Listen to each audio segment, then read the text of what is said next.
So today, we're going to dive into a really fascinating spiritual path, the Carmelite vocation. It's this amazing mix of a deep, quiet inner life and, at the same time, an active mission out in the world. So the question is, how do they balance these two things that seem like total opposites? Let's find out. First off, let's tackle a question you've probably had at some point. You see them, right? Franciscans, Dominicans, Benedictines. So many different kinds of monks, nuns, and friars. You gotta wonder, why? Why are there so many? Is it just some kind of historical accident, or is there a reason for all this variety? Well, as we're about to see, this diversity is actually a key part of the whole system. The source material we're looking at uses this really beautiful metaphor to explain it. Picture the church as this huge, vast field. Every religious order is like a different kind of tree growing in that field. Each one has its own unique purpose, its own way of growing. They might look totally different, but they're all drawing from the same soil and reaching for the same sun. Okay, so how do we start to organize all these different trees? Well, it turns out you can basically group them into three main paths, three fundamental ways to live a life dedicated to God. So the whole landscape of religious life really breaks down into these three main categories. First, you've got the purely contemplative orders, like the Trappists. Their whole focus is on prayer and solitude. Then, on the complete other end of the spectrum, you have the purely active orders. Think of hospital orders, totally dedicated to works of mercy. And then, right in the middle, we find what's called the mixed life. And this mixed life is absolutely central to what we're talking about today.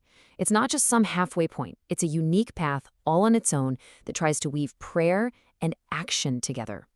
The whole idea is to build up this incredibly rich inner life through deep, silent prayer, that's the contemplation part, and then to share the fruits of that prayer with the world through an active mission, or what they call an apostolate. This quote just nails the whole idea of the mixed life. Think about it. It suggests that having your own inner light, to shine, is a good thing, of course, but it's an even greater thing to use that light to enlighten others. The focus is all about sharing the spiritual gifts that you've been given. All right, so now let's zoom in on the Carmelite order. They are a perfect example of the mixed life, but they have this really unique and intense way of blending contemplation and action that makes them stand out. And here it is. This is the key difference. For Carmelites, their active work is built 100% on a foundation of deep contemplation. Prayer isn't just one part of their life. It is the source, the engine for everything they do. You can almost think of it as their contemplation overflowing out into the world. You can see this tension right in their history. It all started with hermits, inspired by the prophet Elisha, living these quiet lives of pure prayer on Mount Carmel. But then, when they moved to Europe around the 13th century, things changed. They started preaching and ministering to people directly, and that's when they officially became an order of the mixed life. And this history created what you could call the two poles of the Carmelite spirit.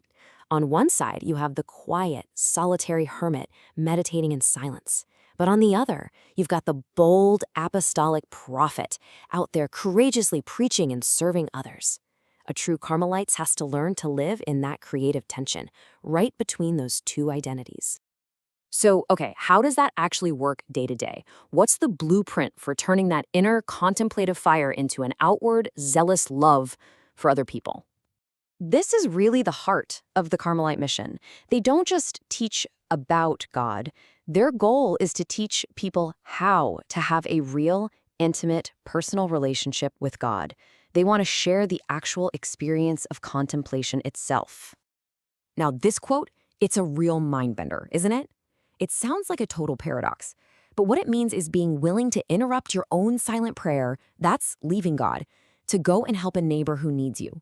And you do it with the faith that you'll actually find God even more deeply in that act of charity. That's finding God.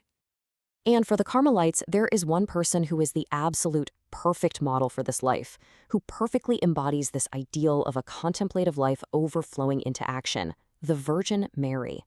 They even consider her the mother of their order. See, Mary perfectly holds these two poles we were talking about. On one hand, she's the ultimate contemplative, the one who keeps all the words of the Lord in their hearts and ponders over them. But on the other hand, she's the ultimate apostle, standing right there at the foot of the cross in this profound act of love and service. So, what's the big takeaway here? The Carmelite vocation is this incredible journey toward perfect union with God, And it's all powered by a deep, outstanding love of prayer. But, and this is the key, that inner life is not meant to be kept private. It's designed to overflow into a passionate, active love for others, sharing that experience of God with a world that really needs it. And all of this leaves us with a really powerful question for our own lives. In a world that's all about constant action, busyness, and productivity, what's the value of a way of life that insists true action has to be born from silence? What can we learn from a life that's rooted first in quiet contemplation? It's definitely something to think about. Thanks for joining us.